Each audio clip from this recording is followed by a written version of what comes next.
afternoon, everyone. Welcome to the Senate Energy, Utilities, Environment, and Climate Committee. It is February 8th, 2023 at 12:30 p.m. We are here in the Minnesota Senate building in room 1150, and a quorum is present.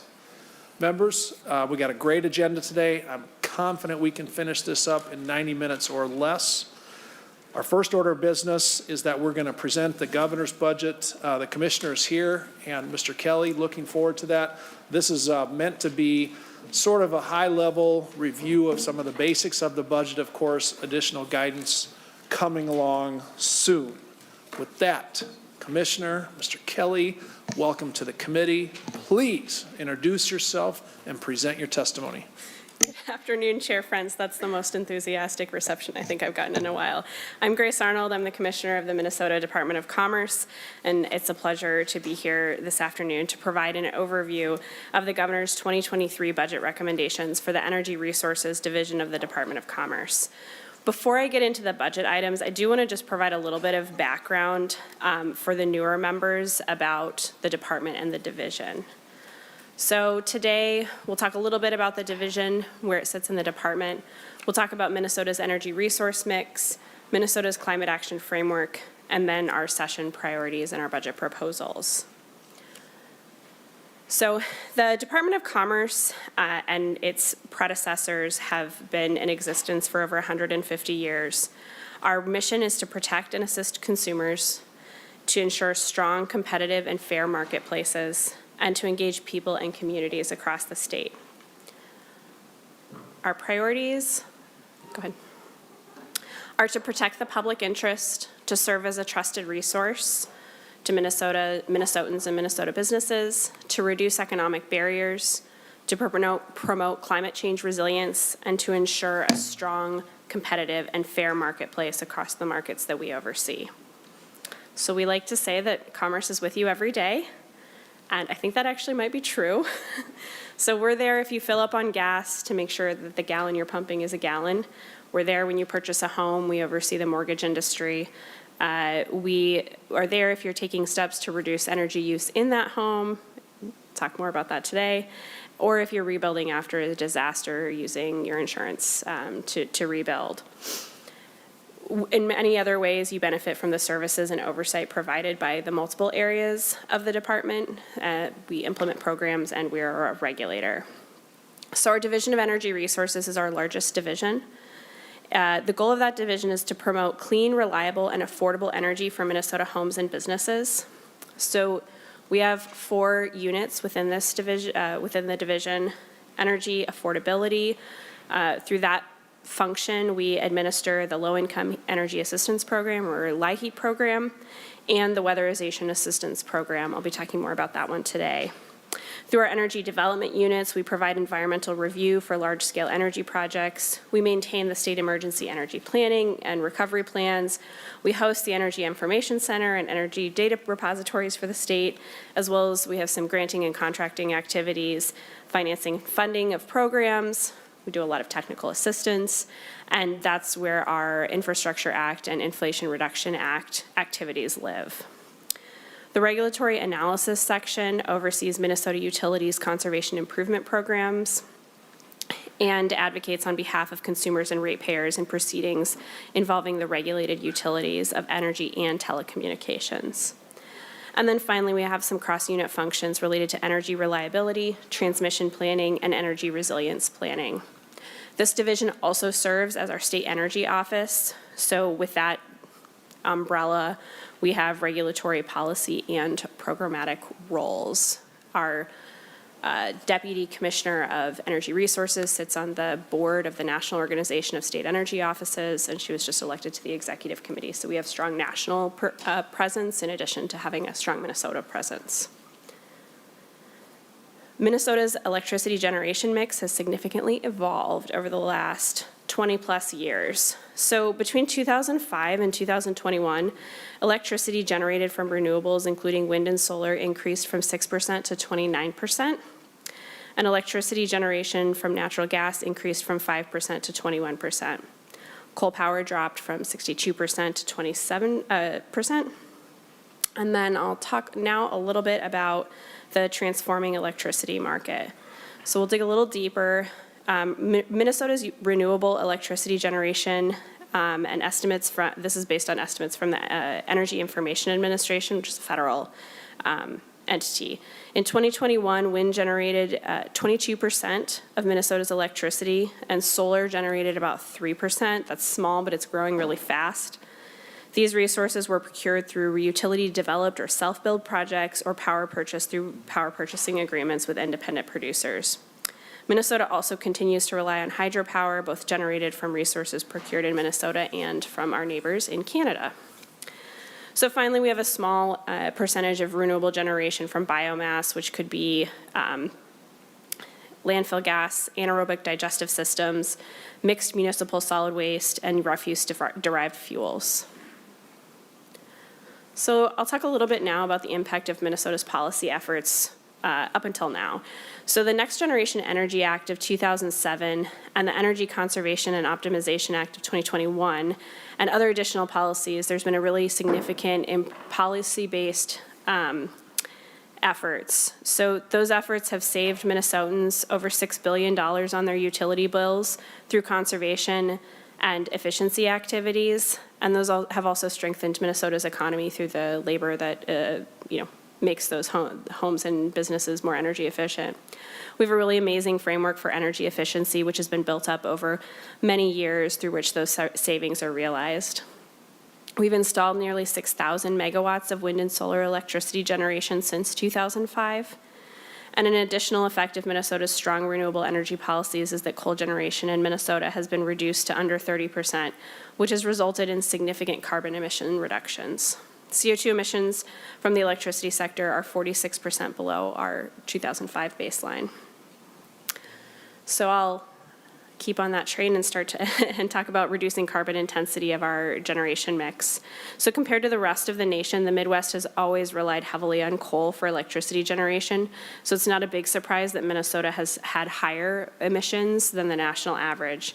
But Minnesota has been doing some heavy lifting to improve our energy mix, reduce our carbon profile, and clean up our air and water. The sum total of the previous slides, noting Minnesota's generation mix changing over time, is that it has resulted in reduced carbon intensity of electricity generated from Minnesota's resources.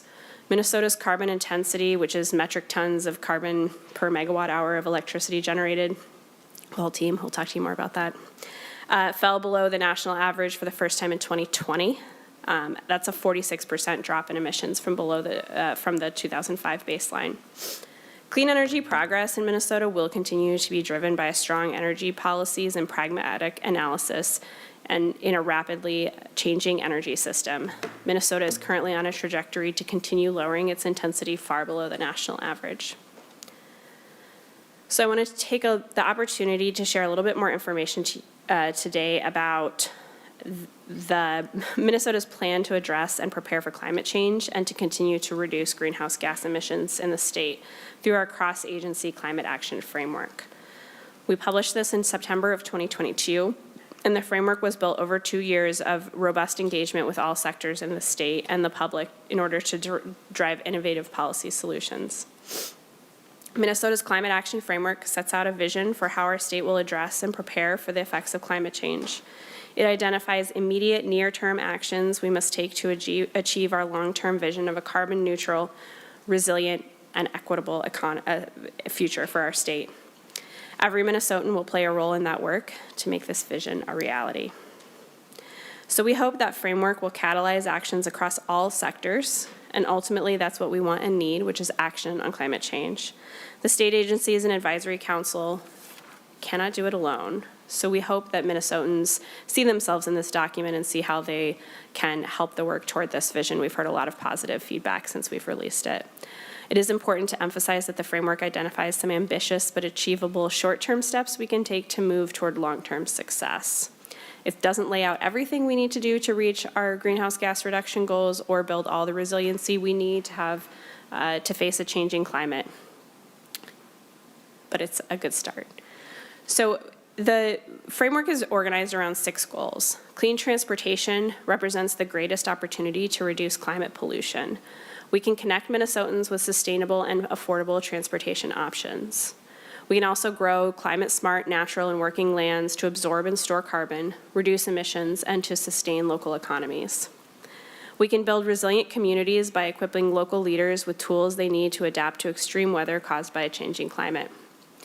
Investing in clean energy and efficient buildings will create jobs and lower energy costs. We can ensure healthy lives in communities across Minnesota, keeping in mind that some communities experience the impacts of climate change more than others. And finally, we can transition to a clean economy with climate solutions that benefit everyone and create new jobs in every corner of the state. So building on the Climate Action Framework, the 2023 session has both budgetary and policy components from the department that are essential to meeting our climate goals. Some members will recognize several of these items from last session because they were included in the Jobs and Energy Omnibus that was left on the table the last day. So the first of those, which was in that bipartisan agreement, was the State Competitiveness Fund proposal. This proposal has a different dollar value than last year as we've learned more about the federal opportunities.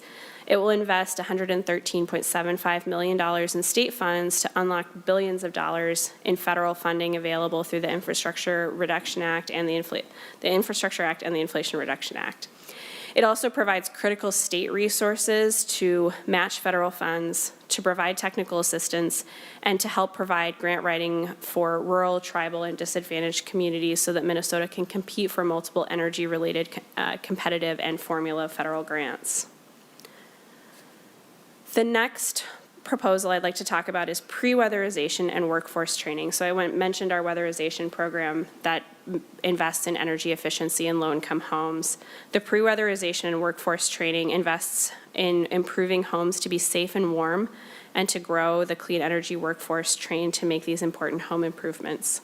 The program will cover costs to repair homes with health and safety problems so that those homes can then qualify for the federally funded weatherization program.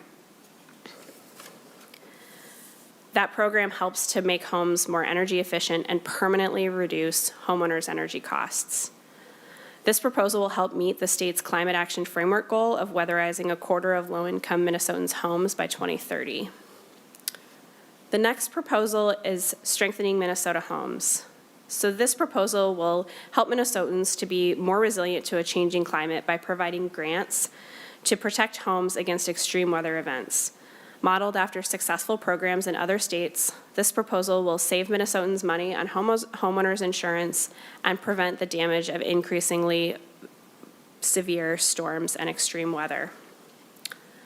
Next, we're proposing to expand Solar for Schools. So this is $61 million in one-time funding to expand the very popular Solar for Schools program to provide an opportunity for solar power to be added to every school in greater Minnesota outside of Excel service territory. That's 723 additional schools in 187 school districts across Minnesota. They could each add up to 40 kilowatts of solar power to help reduce the school's energy costs and to offer students a hands-on learning opportunity about clean energy and pathways into energy careers. The next proposal is to remove the sunset of our grid reliability assessment and restore it to historic levels. This will help provide staff for ongoing regional and federal work on electricity and natural gas reliability within the MISO, MRO, and at the federal level with FERC. Next, we are asking for, or the governor's budget includes ongoing energy resource planning, so one of the units that interacts with the PUC, operations to support our energy regulation and planning functions. So with these additional resources, we would be able to respond to PUC proceedings in a more timely manner with more robust expertise and better informed through public engagement to meet the current challenges in the energy industry. The final item we have in the governor's budget is maintaining agency operations. I do want to note that not all of the things that you'll see here fall within this committee's jurisdiction. Some of them fall in the Commerce Committee, so I know a few of you are on both committees, but this is to account for the increases in compensation, insurance costs, changing labor markets, increasing IT costs, sort of the ongoing, bit of increase that our current operations will need to be sustained. With that, John will take all your questions. Okay. Thank you very much, Commissioner. Mr. Kelly, do you want to add anything, or we can go to questions?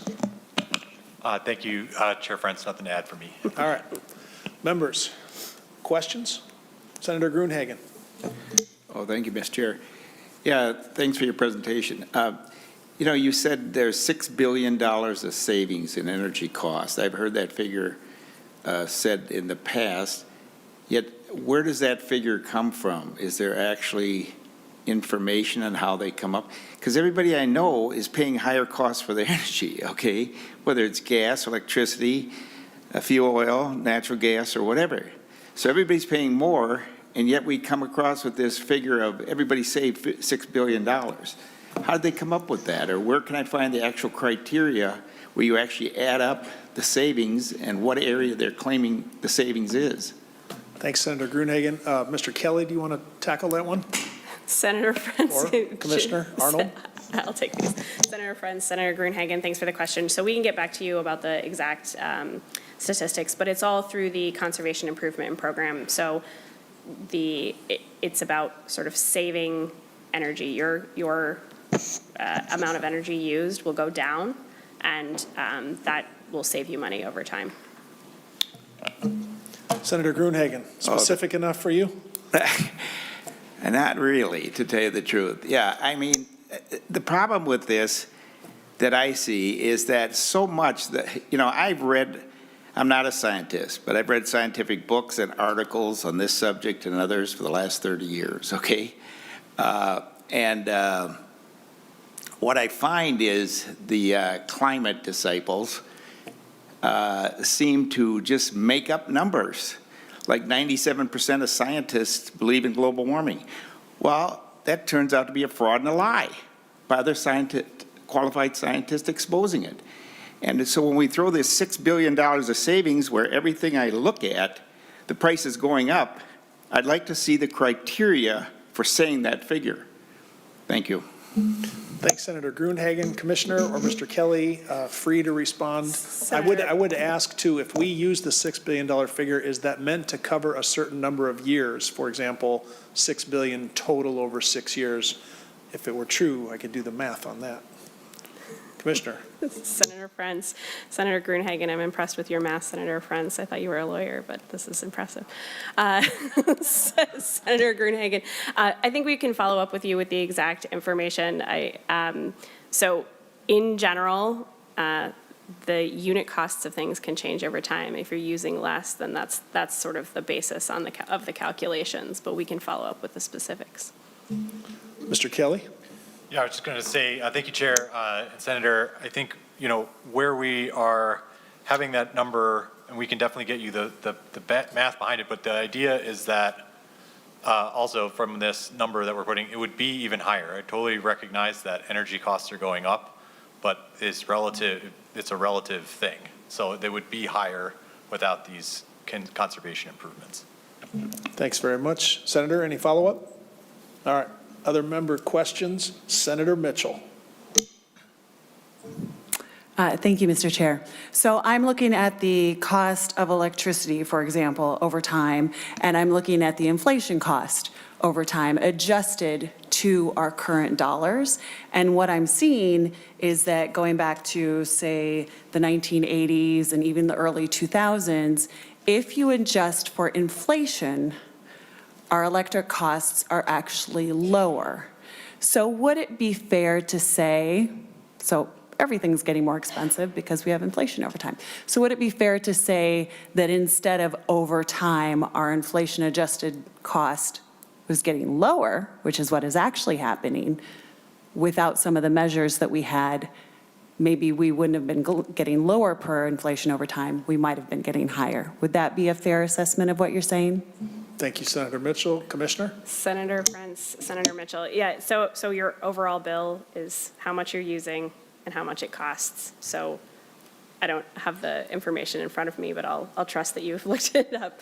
So if your unit cost is sort of lower over time, but you're also, so the 6 billion is using less in your energy. So if you put insulation in your home, you're not using as much energy, and so you will have, if, as long as the price is the same, you will have less energy costs.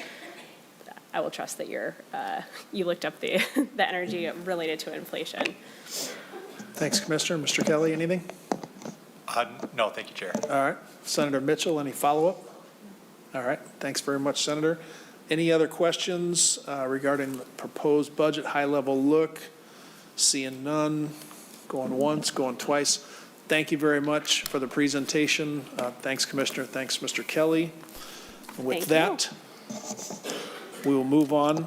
We're going to have Senator Dibble present his bill, Senate File 658. Senator Dibble, if you could step forward.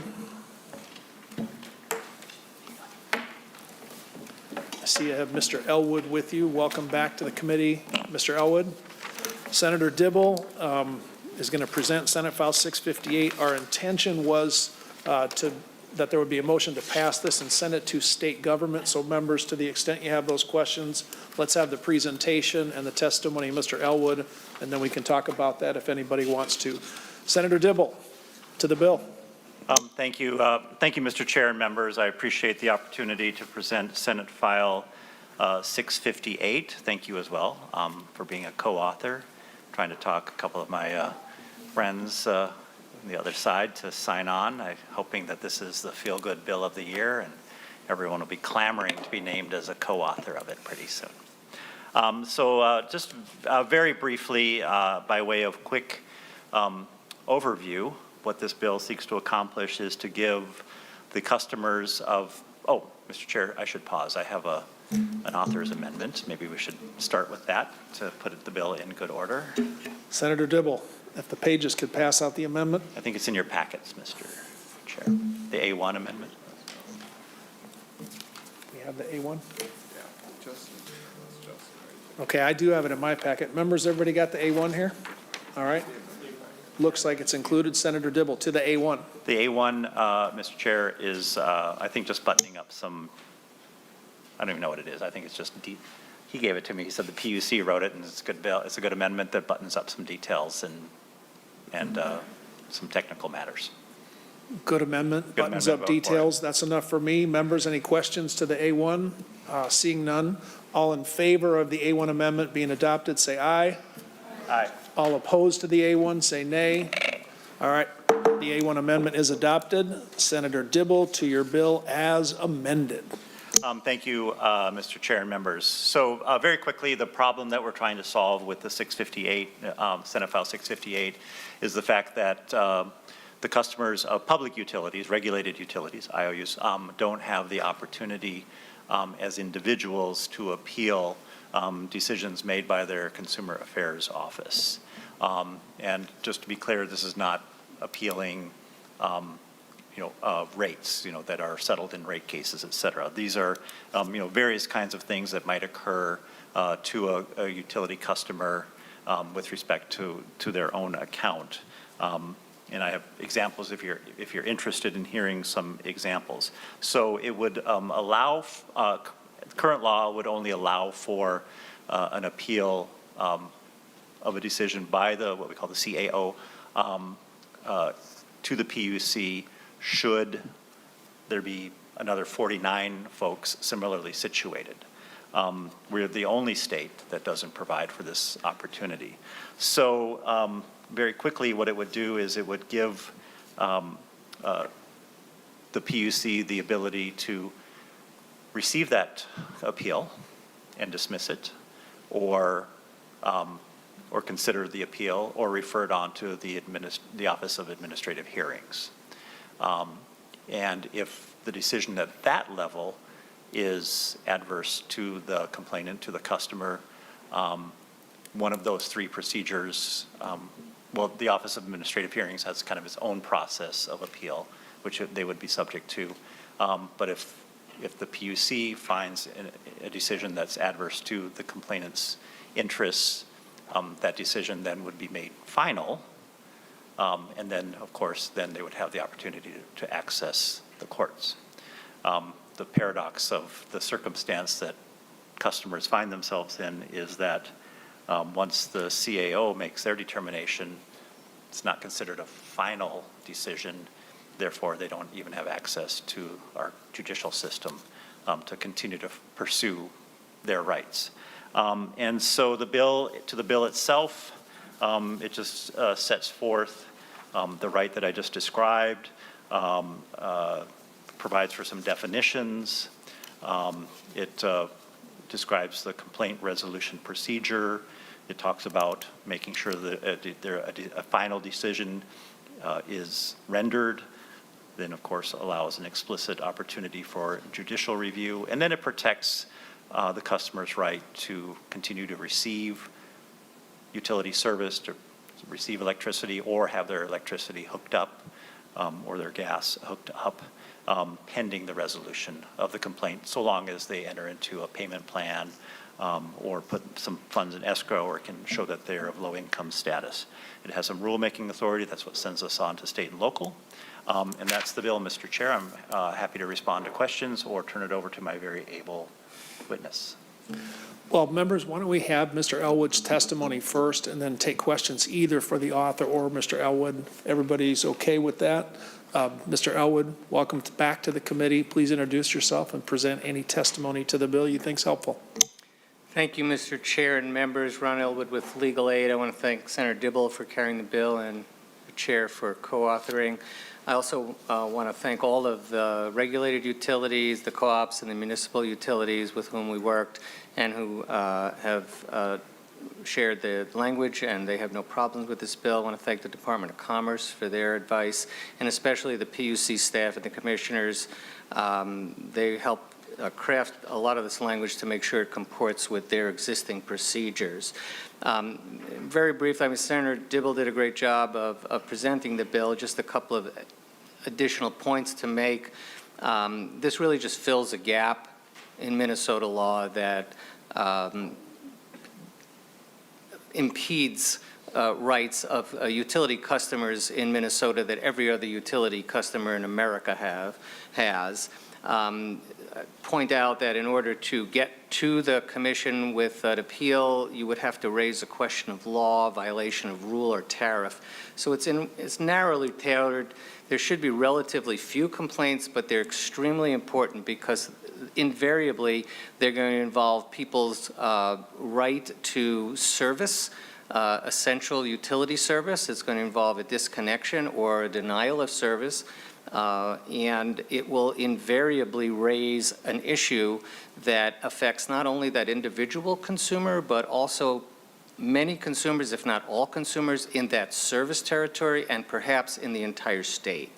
And so with that, I'm happy to answer any questions and appreciate your support for the bill. Thank you very much. Thank you, Mr. Elwood. Members, questions for the author or for Mr. Elwood to Senate File 658? Again, it's our intention to pass the bill and refer it on to the State Government Committee. Not seeing any hands. Given that, Senator Dibble, any final comments? Thank you, Mr. Chair. I'll just draw committee members' attention to a few letters of support from various entities and individuals that are in your packet, so you can glance at those at your convenience. Yes, those. Mr. Chair, with that, I would make a motion to recommend Senate File 658 as amended, be recommended passed and referred to the Committee on State and Local Government. Thank you. Senator Dibble moves that the bill as amended be passed and recommended to be referred to the State Government Committee. Members, all in favor, please say aye. Aye. All opposed? The motion is adopted. The bill is referred. Thank you very much, Senator Dibble. Thank you, Mr. Elwood. Thank you, Mr. Chair and members. With that, Members, we're going to the next item on the agenda. Senator Mathews will be presenting Senate File 1171 regarding the advanced nuclear study. Also, I have on my list Mr. Sutton and Mr. Prentice. Senator Mathews, I don't know if you want them to come up now or do you want to present first? Have them come up now? Yeah. All right. Mr. Sutton and Mr. Prentice, if you're around and want to approach the testifying table. Mr. Prentice, if you're not here, please indicate by not coming to the testifying table. All right, members, Senate File 1171, Senator Mathews, to your bill, and am I correct that you have an author's amendment? Yes, thank you, Mr. Chair. I would like to move an A1 author's amendment. I know it is posted, but I don't believe it was in packet, so I'll give the committee a minute to get that copy in their hands. Senator, you are correct on both counts, and the pages are handing out. The A1 amendment, members, should be to you in just a moment. While the amendment's being passed out, Senator Mathews, do you want to speak to the amendment on the bill? Yes, I will, Mr. Chair. Thank you. The A1 amendment has a few small changes to it based on discussion that we've had with a number of parties. Basically, it does a few small things. One is insert a reference into have this study be in context of the carbon-free standard bill that the legislature just passed into law, in addition to last year's version just made reference to the federal Next Generation Energy Act. But this will add the carbon-free bill for the context of studying this.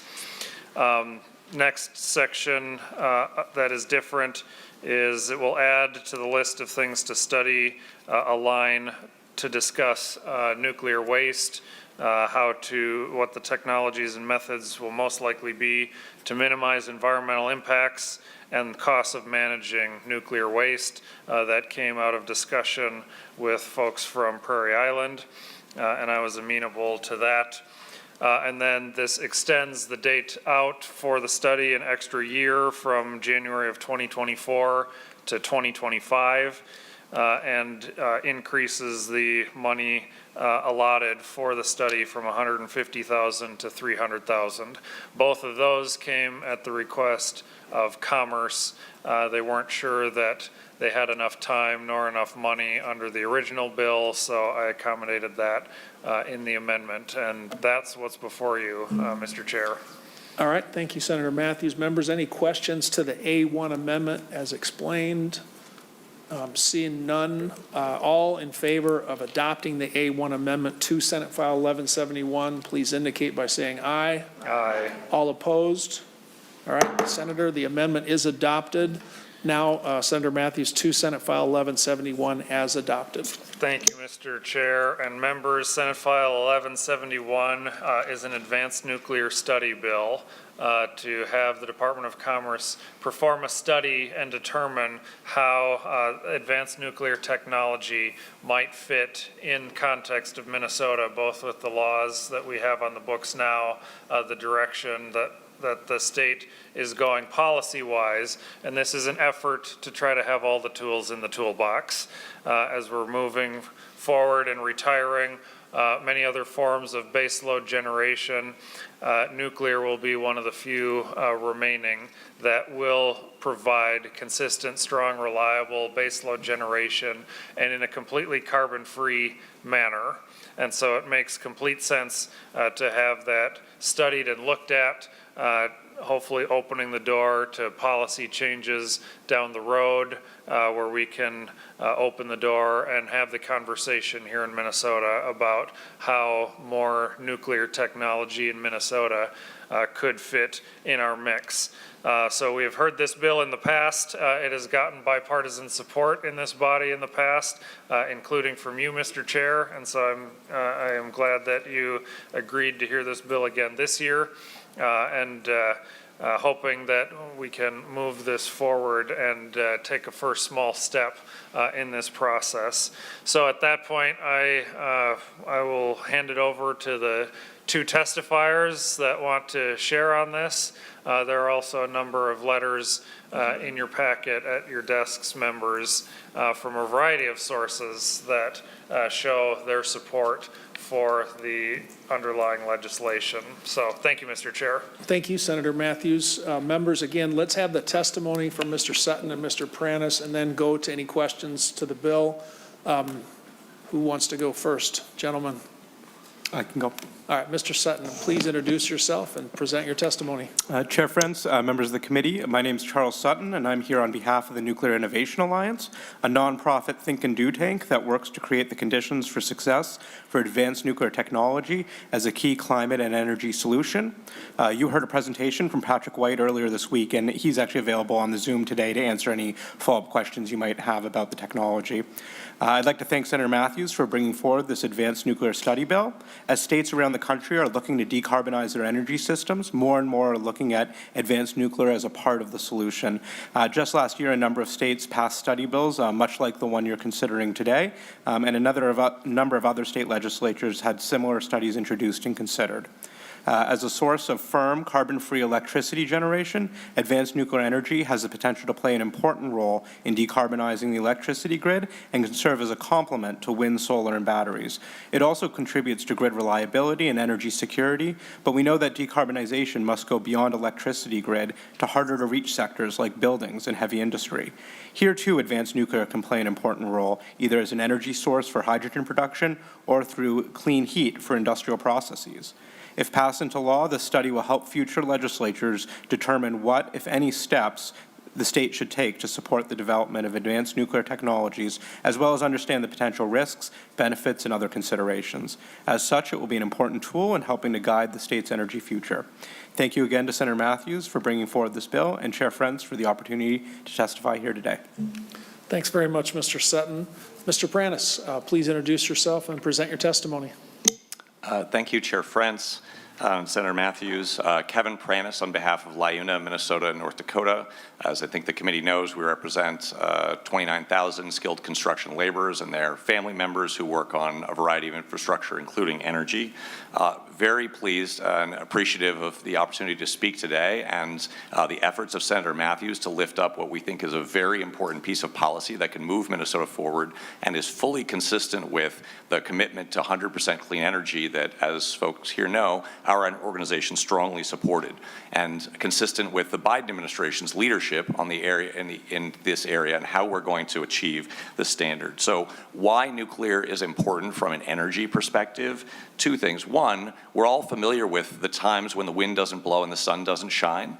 Now, there's a number of solutions to that. Our current solution is gas peaking plants, which are certainly an efficient way to back up wind and solar. But as we try to address the carbon associated with those gas plants, we have limited options. Maybe battery storage will work out, but there's a lot of critical minerals needed for batteries, and the technology is currently not ready to perform that role. Maybe it will be, but we can't afford to bet the farm on a single technology to provide that sort of backup. And that's why advanced nuclear can play an important role. The second is we also have a problem of siting. Wind and solar are great, and we're going to do a lot of that. But at some point, you start running out of places where it's easy to put transmission or easy to put wind and solar. And again, the small footprint of advanced nuclear provides a good option to complement wind and solar. So it solves two critical problems that we don't have yet solved in terms of the build-out if the technology proves out, and that's what the study would do. And then I think the last thing we would say is, look, we understand that the nuclear conversation is a hard and uncomfortable one for some folks, right? And we sympathize with that. But what we would say is that everyone's being asked to do hard and uncomfortable things to solve the climate crisis. Our members are doing hard and uncomfortable things in sacrificing jobs in Senator Mathews' district and other places in coal plants, right? And so we're all going to have to bend and change our thinking if we're really going to get to those solutions. We think this is a part of that, and we would certainly welcome any opportunity for members to talk to our members who've worked in the existing nuclear plants and are familiar with how effectively and safely nuclear can be managed, and the incredible amount of regulation that goes into that I think is important and unlike any other technology. So thank you very much. That there are no other members of the public that want to come forward and testify before we go to member questions. Anybody? Okay. Thanks very much, Senator. Thanks, Mr. Pranis, Mr. Sutton. Members, questions to the bill or to the author? Senator Gruenhagen. Thank you, Mr. Chair. Yeah, thanks for bringing the bill forward, and thanks for the testimony. You know, one of the things I've been researching is on spent fuel of uranium, and that I've read estimates that in some parts of the world, they're recycling up to 97% of the spent fuel. What are your thoughts on that? Is that to the author, Senator Gruenhagen? Yeah, to the author or one of the testifiers who's ever qualified. Senator Mathews, to you first, and if you want to pass it off, that's fine. Thank you, Mr. Chair. Thank you, Senator Gruenhagen. Yes, in the family of advanced nuclear technology actively being worked on are technologies that are looking at how to reuse the nuclear waste that has been used at our existing nuclear facilities. In fact, just this morning, I reposted on my Senator social media account a graph that the U.S. Department of Energy Nuclear Division just put out a day or two ago that was on advanced nuclear technology. And they highlighted three different forms, three different technologies that are in process, that are in the works. And I didn't think I could share the graph or the graphic around with people if you're interested. But the first thing that jumped out to me is two of the three technologies that they highlighted are aimed at how to reuse spent nuclear waste from current facilities. And so that is actively a consideration that is in the umbrella of this overall technology, and something that I think can provide a solution to a portion of the waste issue that we have with our current facilities. And if the others want to jump in with anything too, I'm open to that. Senator Gruenhagen, let's see if Mr. Pranis or Mr. Sutton have anything they want to add. I was just going to see if Mr. White, who's on from the Nuclear Innovation Alliance, has anything to add on the reuse of spent fuel. All right, Mr. White, and the pages can call that up. Can you hear us? I can hear you. Can you hear me? Yes, Sure. but just 1 minute, as we cannot see you, and I think the pages can call up your image here from, there we go. There's Mr. White. Great, thank you. Mr. White, nice to see you again. Do you need the question repeated? I believe I got it, but if the senator would like to repeat it, happy to respond to it based on anything that he's heard in the first response. Senator Gruenhagen, do you want to repeat the question, or you think Mr. White's good to go? Sure, Mr. Chairman. Yeah, the question was about reusing the spent nuclear material, and I'd read up to 97% of it could be recycled at this point with the advanced nuclear technology that's been developed. Thanks, Senator Gruenhagen. Mr. White, if you could, first of all, just introduce yourself and then respond to the question. Thank you. Great, thank you, Chair. Hello, everyone. My name is Patrick White. I'm a project manager with the Nuclear Innovation Alliance. I'm happy to answer the senator's question. He is correct. There are technologies that are able to reuse spent nuclear fuel. These reactors are commonly called fast reactors, and through a process called reprocessing, they're able to extract some of the unused uranium and other materials for use in essentially later fuel cycles.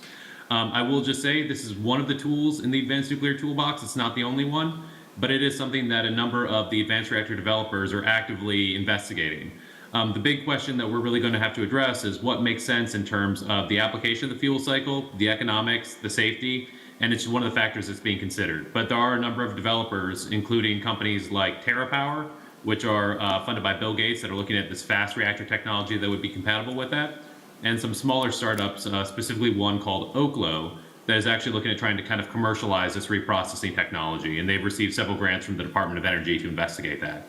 So it is something that we're excited about and one of the options we might have, and hopefully something that this advanced nuclear study bill could provide some more insights on.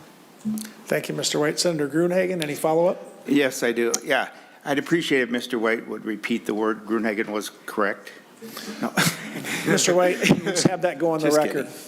Okay. Senator, any follow-up question? Senator Gruenhagen was right. Okay. There it was. Thank you. Yeah, I do have a follow-up. Senator Gruenhagen. So, thank you, Mr. Chair. Yeah, so does your bill include the study of small nuclear modulars that could be used to power small cities and stuff? If you want to respond. That's for Senator Mathews? Yes. Senator Mathews. Mr. Chair and Senator Gruenhagen, yes, that would fit under the umbrella of the advanced nuclear study, and I would say yes the small nuclear reactors would be a major component of that study. Thanks, Senator Mathews. Senator Gruenhagen. Just one last comment. You know, I think I mentioned this in the Senate floor too, but a few years ago, they launched the USS Minnesota submarine, and it's one of the most technologically advanced submarines for the U.S., you know, that we have. And it can almost come out of the water at a 90-degree angle, so just, anyway, but one of the things that was, I've got the book on it, actually. Somebody brought me a book back from Norfolk, Virginia, when it was launched. But one of the things that was brought out, that nuclear submarine is powered by nuclear material the size of a human fist, and it's going to last for over 33 years. So I definitely support this this bill. We need to look into this. It's baseload electricity, it's clean electricity, and the technology has advanced to a point where some of the concerns have been alleviated, and I appreciate you bringing this forward, Senator Mathews. Thank you. Thanks, Senator Gruenhagen. Senator McEwen. Thank you, Mr. Chair, and thank you for this presentation today about this bill.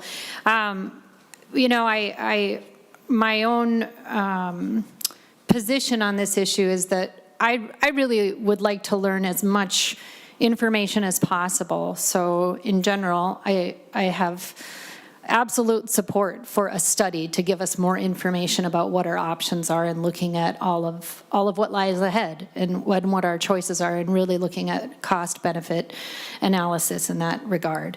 I really appreciate this amendment that you added today. It alleviates a couple of the concerns that I have about the direction that it looks like this study is going to take and some of the information that it's going to produce for us. But I have a couple of other pieces that I'd like you to consider adding before we see this bill in its final form. In particular, I'm looking at a letter from Prairie Island Indian community expressing some of the concerns that they have about storage, which they understand very well, and we all know that. But I'm very concerned about that as well, not just for the Prairie Island Indian community, but also for our entire state. So I would ask that the stakeholders who are looking to have this study conducted consider including additionally and specifically looking at the impacts of nuclear energy and waste storage on human health and on our public health, as well as long-term storage impacts, and an analysis of the risks to the state in the event of any nuclear malfunctions that were to happen. I think that if the study is truly an honest look at whether or not this is a feasible option for our state, it must include those things so that we can really have an honest look at what this would look like for our people.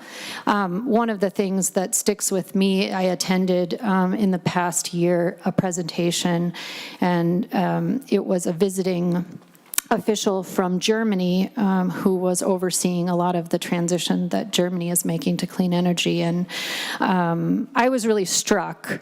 I know that they're experiencing somewhat of a crisis at the moment with the war in Ukraine, and they have really gone all in on their transition. In spite of that, this official related to us that they unfortunately are going to have to rely on their nuclear power for a little bit longer, but they are very eager to move away from nuclear, and they are still as quickly as possible going to move away from it.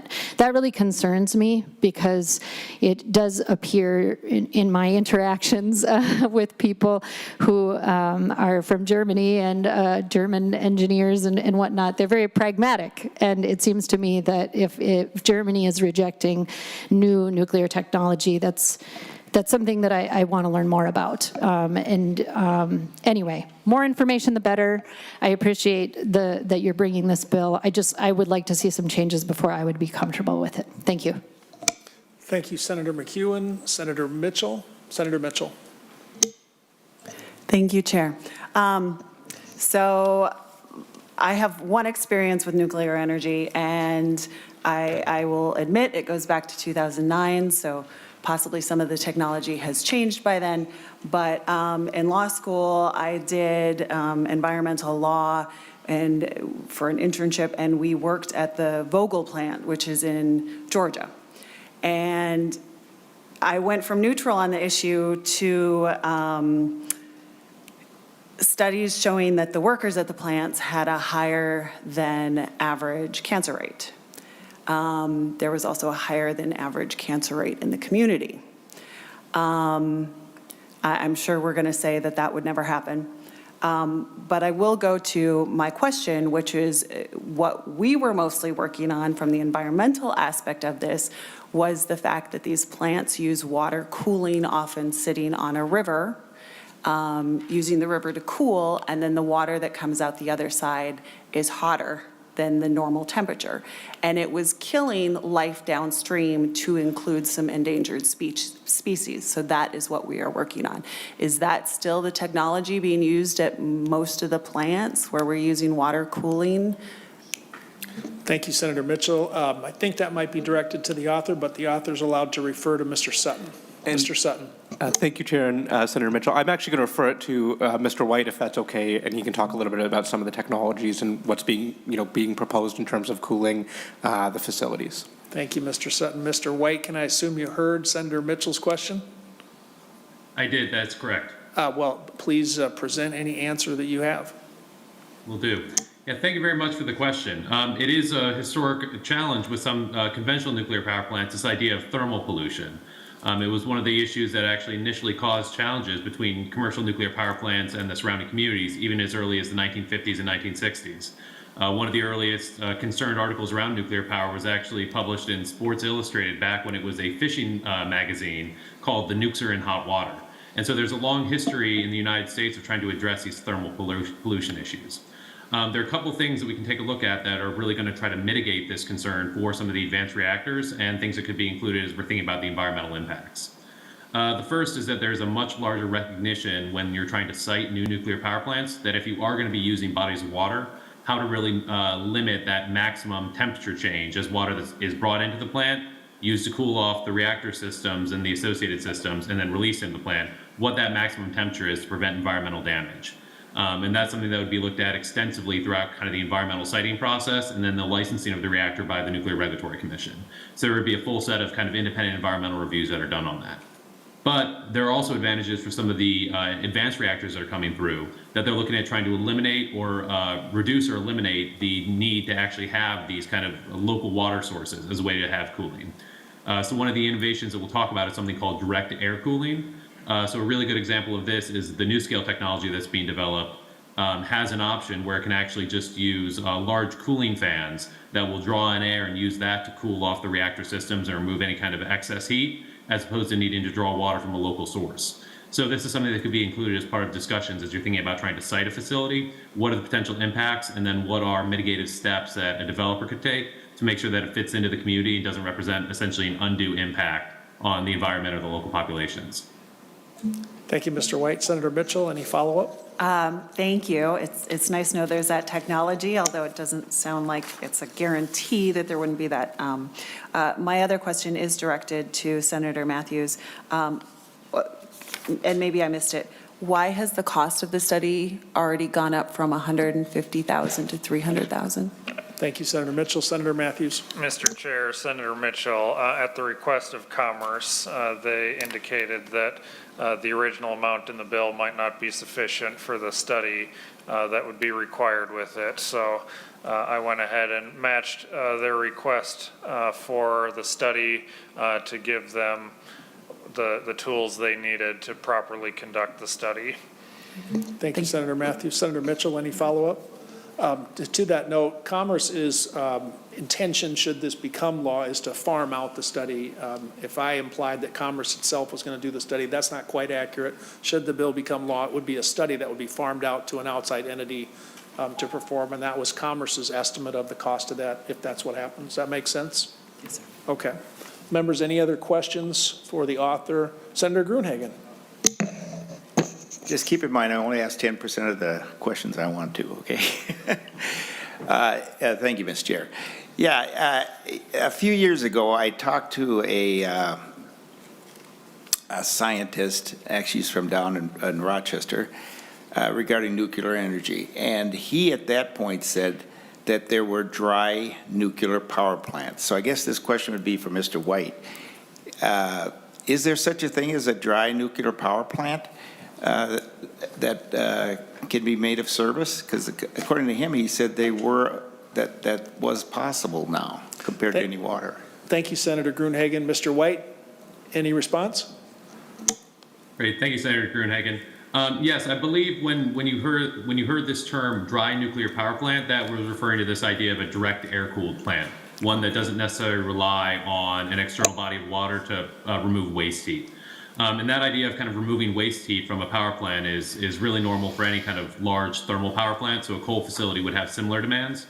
And so it's really kind of a decision among the advanced reactor developers, the local community, and the siting as they try to figure out how do you want to remove that waste heat. So the idea of having direct air cooling would, I guess, in some form make it a dry power plant, if that's what the scientist you spoke with was referring to. Thank you, Mr. White. Senator Gruenhagen, anything else? Members, other questions to the bill? It's our intention to lay it over for possible inclusion. Member questions. Senator Mathews, a couple comments. First of all, thank you for bringing this forward. As you know, we had bipartisan votes for it. Our position has been that decarbonizing is our top priority. If that's true, I think a study is appropriate, given the fact that it's a carbon-free source. I want to thank the parties that submitted the letters and just call attention to Prairie Island's position that it's the location and danger of the waste that still needs to be worked on. And members, the reason I support this is that I realize the waste issue has not been solved. But I think we should be studying it. And I think if there is a solution to the waste issue, and that includes removing the current storage from Prairie Island, then I don't think we should close that door. So I am one member on the committee, but that's where I sort of come from. And with that, let's have Senator Mathews for final comments to the bill before we lay it over. Thank you, Mr. Chair. You stated what I was going to use in some closing. Agree that there are some unresolved questions around nuclear as a whole. But the answer could be embedded within the solution here in this bill, not only for what we propose to build, but potential solutions for what already exists today. And I would hate to see us close off any avenue that we could for looking at ways for resolving that. And technology has come a long way, even at our current facilities in the last 10, 15 years. And none of us absolutely would support something that endangers communities or human health or any of that. I'd encourage folks to reach out to Excel that runs the two current facilities today. I've toured both of them. I've talked with workers that work there. One of the host communities is very close to my district, and I think they'd be more than happy to share and show what the current facilities have been. And my vision is that the advanced technology as it grows, I think will be leaps and bounds even above and beyond what we currently have today. So I think this is a very good, a small step, but a very good first step towards moving that direction, and would appreciate members' support and hope that this makes it in your final omnibus bill, Mr. Chair. Thank you very much, Senator Mathews. Well done. Thank you again, Mr. Pranis and Mr. Sutton. Members, any final questions or comments? Senator Rarick? Thank you, Mr. Chair. You had challenged us that this would be less than 90 minutes, so could I ask Senator Hoffman to yield to a question? Just